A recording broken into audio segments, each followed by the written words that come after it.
បើកផ្លូវឆ្ពោះទៅរកឱកាសដ៏សម្បូរបែបប៉ុន្តែក្មួយត្រូវខំប្រឹងរៀនមកបើសិនជាយ៉ាងឱកាសទេ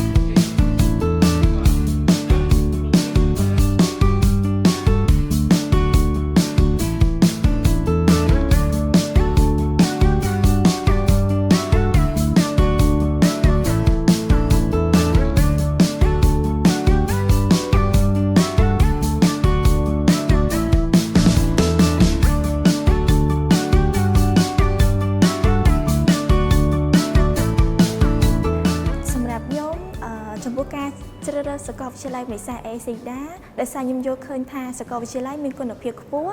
ហើយមានសាស្ត្រាចារ្យដែលគាត់មានបទពិសោធន៍ច្រើនឆ្នាំនៅជំនាញច្បាស់លាស់ហើយបើសិនជាយើងកន្លែងទៅមើលបន្ទប់សិក្សាវិញគឺបន្ទប់សិក្សាបំពាក់ទៅដោយឧបករណ៍ទំនើបដែលអាចឲ្យនិស្សិតងាយស្រួលក្នុងការសិក្សាហើយបើយើងងាកទៅមើលទីធ្លាវិញគឺធំទូលាយនិងមានបរិយាកាសល្អហើយសម្រាប់ដែលខ្ញុំជ្រើសរើសយកជំនាញដែលខ្ញុំសិក្សានេះដោយសារខ្ញុំយល់ឃើញថាជំនាញនេះវាផ្អែកទៅលើការចំណង់ចំណូលចិត្តរបស់ខ្ញុំហើយខ្ញុំមើលឃើញថាជំនាញដែលខ្ញុំសិក្សានេះគឺមានតម្រូវការនៅលើទីផ្សារនាពេលបច្ចុប្បន្នច្រើនដោយសារខ្ញុំមើលឃើញថាសាកលវិទ្យាល័យពាណិជ្ជសាស្ត្រអេស៊ីដាគឺជាសាកលវិទ្យាល័យដែលឈានមុខគេមិនថាជំនាញដែលតាក់ទងជាមួយនឹង Finance and Banking International Business Marketing ក៏ដូចជាជំនាញដែលតាក់ទងជាមួយនឹងបច្ចេកវិទ្យា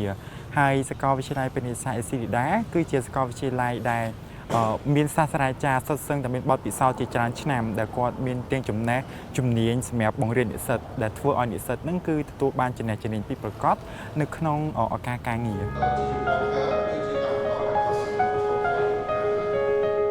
អ្វីដែលសិស្សនិស្សិតអ្នកសិក្សានៅសាកលវិទ្យាល័យពាណិជ្ជសាស្ត្រអេស៊ីលីដាទទួលបានគឺបេសកកម្មរបស់សាកលវិទ្យាល័យដែលផ្ដល់នូវការអប់រំបណ្ដុះបណ្ដាលប្រកបដោយគុណភាពតាមរយៈការសិក្សាផ្ទាល់និង Digital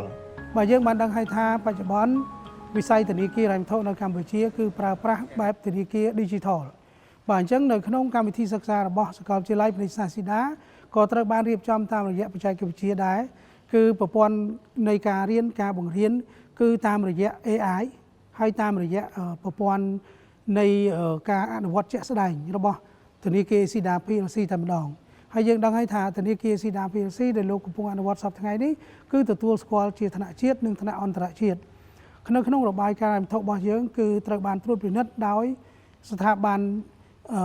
សវនកម្មឯករាជ្យទាំងសវនកម្មផ្ទៃក្នុងនិងសវនកម្មឯករាជ្យដែលទទួលស្គាល់ដោយការវាយតម្លៃជាអន្តរជាតិអញ្ចឹងអ្វីដែលយើងកំពុងតែបង្រៀនដល់និស្សិតគឺនិស្សិតទាំងអស់គ្នាបានរៀនហើយទៅធ្វើការនៅស្ថាប័នធនាគារហិរញ្ញវត្ថុឬក៏ស្ថាប័នមីក្រូហិរញ្ញវត្ថុនៅក្នុងប្រទេសកម្ពុជាឬនៅក្នុងតំបន់គឺគាត់អាចធ្វើបានតែម្ដងដោយសារយើងអនុវត្តសម្រាប់ការងារដែលធ្វើបច្ចុប្បន្ន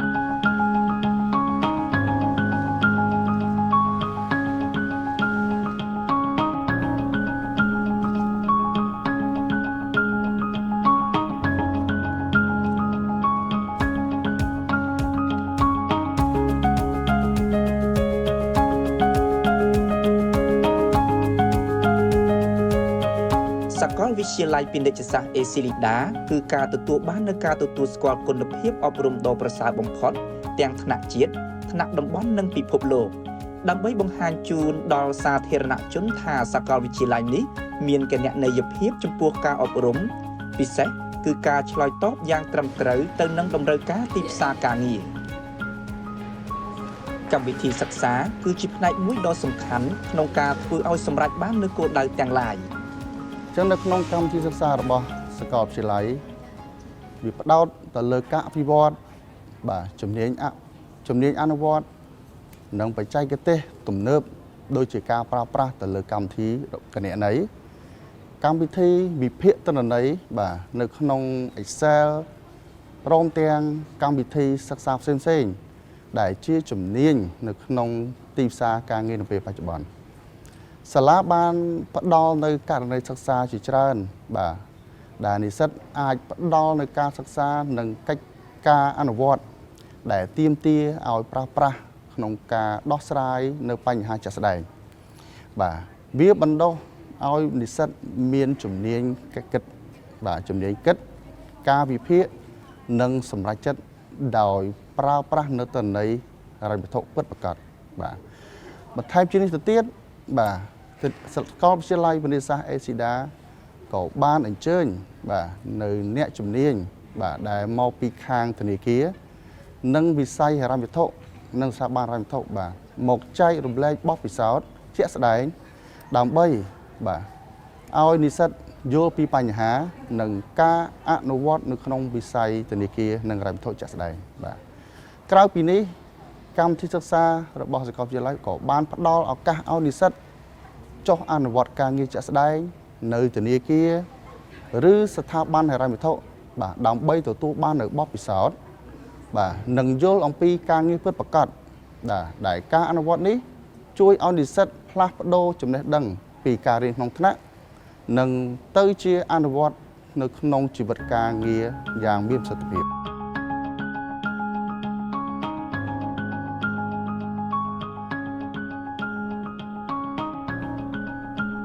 ទំនើបកម្មធនធានរូបវ័ន្តគឺมันអាចកាត់ផ្ដាច់បានឡើយដើម្បីធ្វើឲ្យការអប់រំរបស់និស្សិតនៅទីនេះកាន់តែប្រសើរក្រោមការវិនិយោគដែលមានទំហំទឹកប្រាក់ប្រមាណ$37 លានអាមេរិក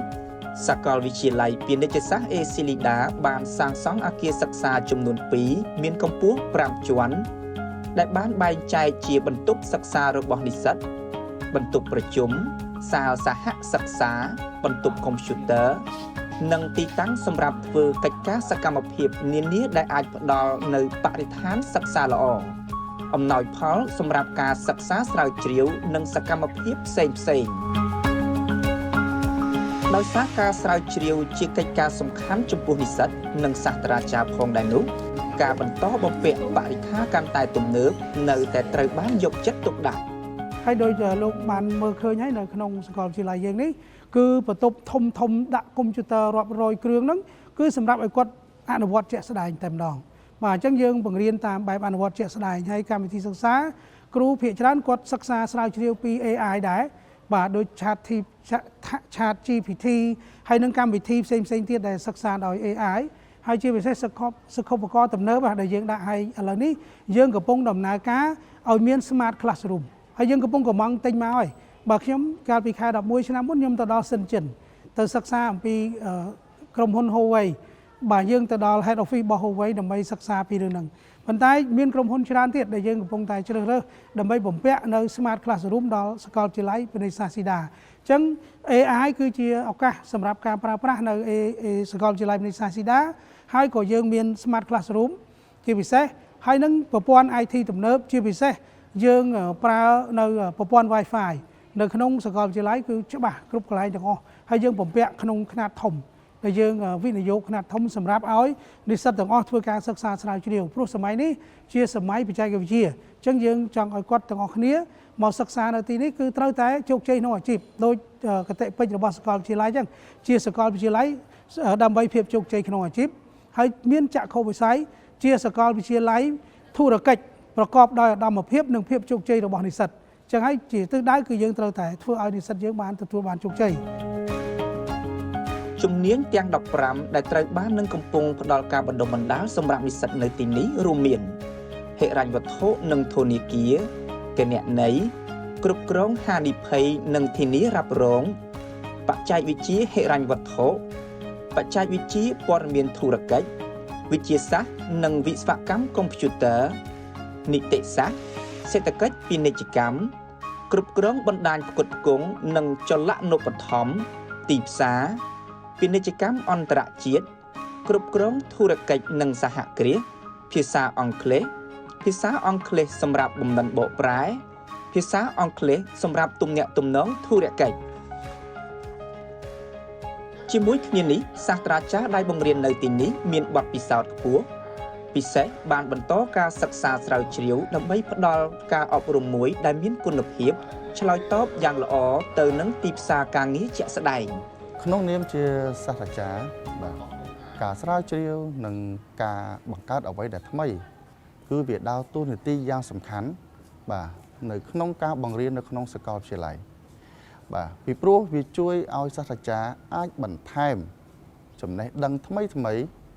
ដែលធ្វើឲ្យមាតិកានៃការសិក្សាមានភាពទាន់សម័យនិងឆ្លើយតបទៅនឹងការផ្លាស់ប្ដូរបាទ នៃទីផ្សារការងារនៅពេលបច្ចុប្បន្នបាទការស្រាវជ្រាវជួយឲ្យសាស្ត្រាចារ្យបង្កើតនូវទ្រឹស្ដី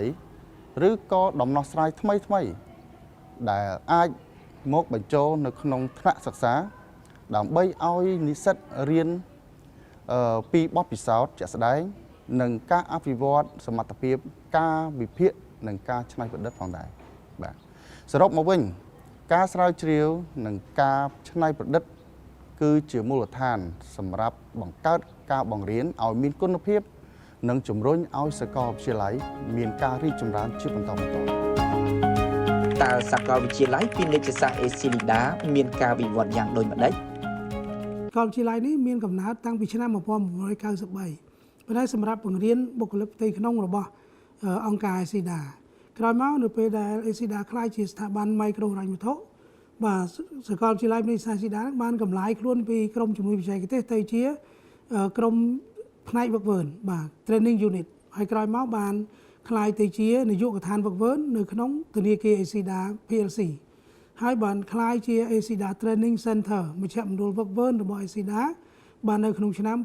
2010ហើយនៅក្នុងថ្ងៃទី25ខែមករាឆ្នាំ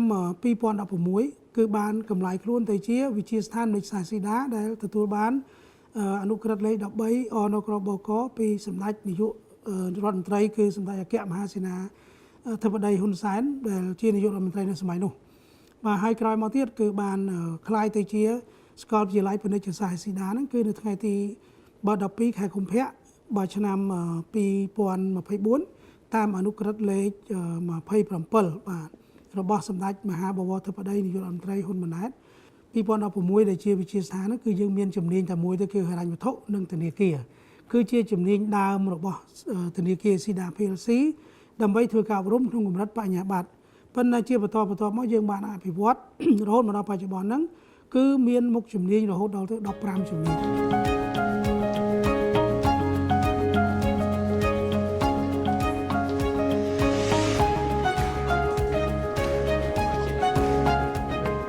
តាមការឲ្យដឹងបន្ថែមពីបណ្ឌិតហ៊ុនណារិនថាសម្រាប់ឆ្នាំសិក្សាថ្មីនេះសាកលវិទ្យាល័យមានបំណងផ្ដល់ការអប់រំដល់និស្សិតត្រឹម 1500 នាក់ប៉ុណ្ណោះដោយសារទីកន្លែងមានកំណត់អាចបង្កឲ្យមានការចង្អៀត